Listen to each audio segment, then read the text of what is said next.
So I thought I would go over some like layer management tips and tricks.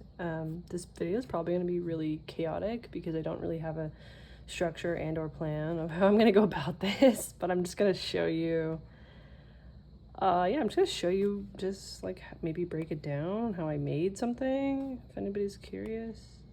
So I'll just use this as an example, since this is a favorite of mine. So I have a ton of layers going on with this drawing, but I would say my first thing that I start off with is just like the basic line work. Maybe it's even better if I just show you how to do it here. I usually start with a HB pencil. Like I basically approach it the same way that I draw in real life is how I draw digitally, just so it all is consistent and looks the same, because I just think, I don't know, just feel like that's a good way of doing it. And also you can kind of practice your drawing skills in a more authentic way versus, you know, not that like digital art is cheating by any means, but I don't know. I just feel like if I can sketch the same way, there's like schmutz on my screen. If I can sketch the same way that I draw in person, you know, those skills kind of translate. So I feel that even if I'm drawing on my iPad for like months at a time, I can still pick up a pencil and graphite and make the same exact thing. I don't feel like I've lost that ability, if that makes sense. But that's just like a personal thing. It's just me. Totally not you, if that's not the case for you. So for example, if I'm going to draw like a nasturtium, or I think that's what it's called. Shit, I don't remember. But if I'm drawing like something like that, I don't have it on any kind of setting. There's no stabilization, I don't think. Let's see. Maybe a little bit. Okay, just a smidge. I lied. Just a smidge, but not like a ton. Nothing that you're going to like notice really. And I just kind of like map it out. I'm not gonna make a whole piece like here, but I am gonna just show you how I would go about drawing something. I don't know if that's helpful for you, but I just thought. So if I'm drawing like a nasturtium, it has like a general direction. Let's say I want it to kind of like, I don't know, go upwards like this. This is kind of like the direction that I want it, and I'm thinking about the different plants and everything, like the different leaves, like the circular ones, like which direction they're going. So like maybe one's going like this way, and then like one is going over here, and then like this, and then also just like layering is a big thing too. So just, but you also have to think of like the negative space. Like, so not only am I thinking about where I'm going to be drawing, but also where I'm not going to be drawing is something I'm thinking about as well, which I know is like kind of a lot, but it does help. So, and as you get like more and more towards the top, you kind of like make them a little bit smaller, you know. This is kind of a shitty composition already. It's kind of already falling apart here, but I'm just kind of rushing through. It doesn't have to be perfect by any means, because you're going to be making like a you're gonna make this kind of small, or the layer, oh my god, you're gonna make this opacity a lot like lighter. So this is just like your basic kind of mapping it out sketch. And honestly, I do a lot of mapping it out and then I just totally bail on my plans and do something else, so that's totally fine too.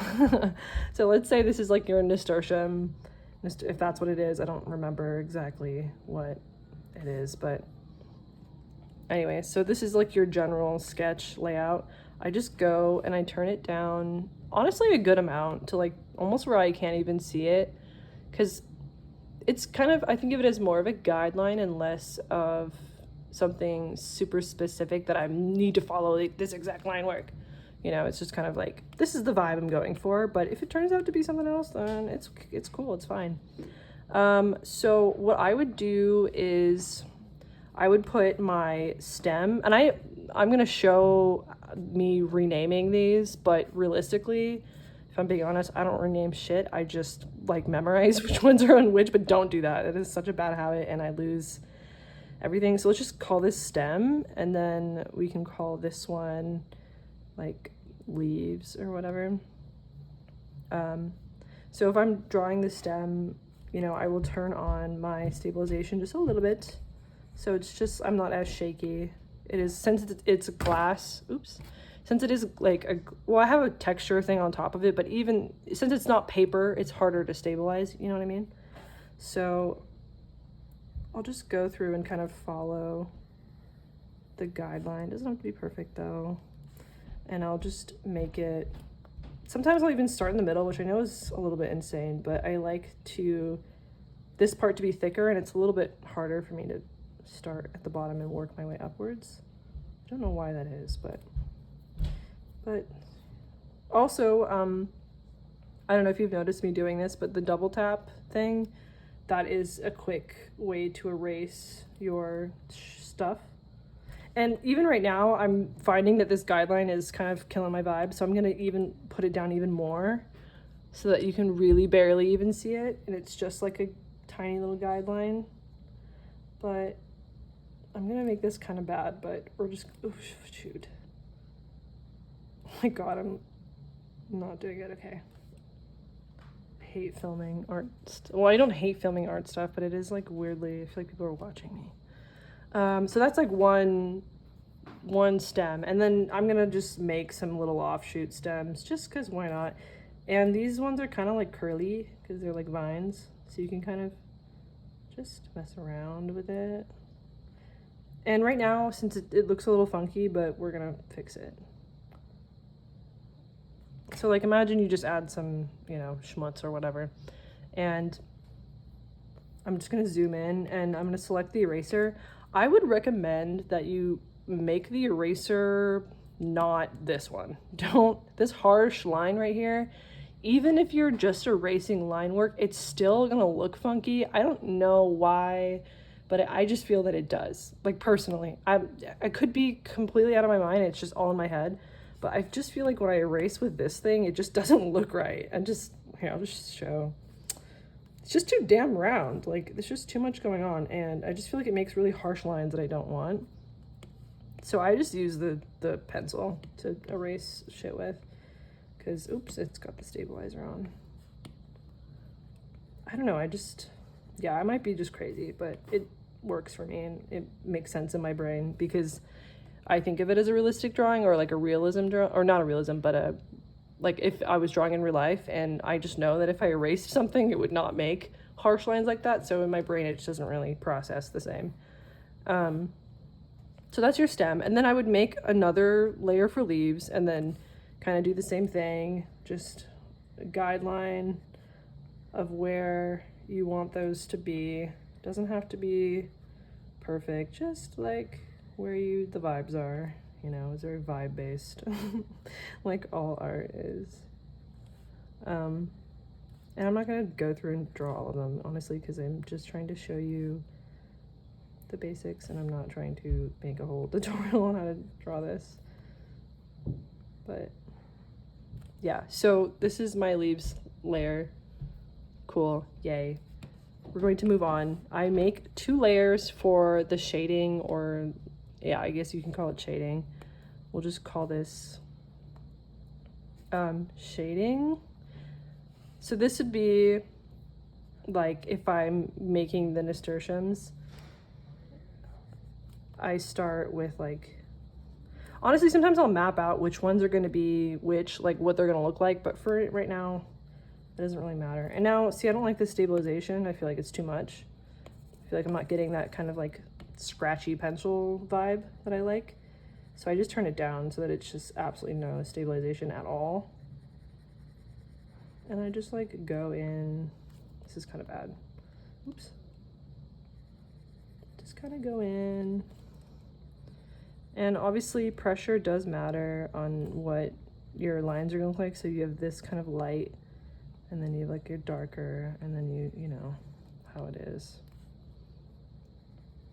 So that does matter, so take into account that whole thing. I'm trying to think of like tips as I do this so that you're not just like watching me put in shitty little lines. So I would just say this is like my little nasturtium thing, or if that's what it's called, I don't remember. Then for the next one, if I'm making like an accent to it, you would name this whatever you want to name it. But I put all of like my lines on different layers because I can never make a decision on what I like, and I change everything all the time. So I'm always constantly like, this gives me I'm allowed, this makes it so that I can do this basically. Oh, here's another tip. You can do this and it'll switch from eraser to pencil. So that means if I decide that I don't really like the black, I can just bloop, get rid of it, and then I'm back to the base and I could start over. So just having everything on separate layers is pretty helpful. So you can make decisions on things, because I am terrible at that. And I would keep it pretty much on the same layer. So like maybe I'm just going through and making this darker like this, adding some depth to it. And then once you're done with everything, like your stem and everything looks beautiful, you can go back and erase your, like the little parts that aren't supposed to be there, you know what I mean? And honestly, for this, you could use that big, like kind of round eraser if you wanted to, because that's fine. Oh my gosh, my cat is playing with random stuff back there. Just doing like little cleanup things, and it makes a big difference.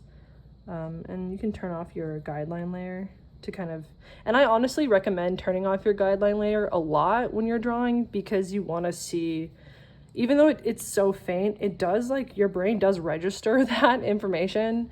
So at least I do. So I just like to turn it off, because sometimes I'll be drawing with like the little guideline, and then I turn it off and I'm like, oh shit, this is not what I thought it would look like.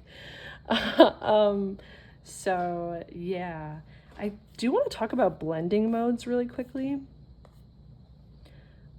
What's a good one to talk about? I guess this one's pretty good. We can look at this as an example. This one has a lot of different blending modes going on, and these are kind of colors that you're not going to get with like a traditional color wheel. Like there's no way that you're going to pick a color here and it's going to look like this, because I use blending modes to make this color.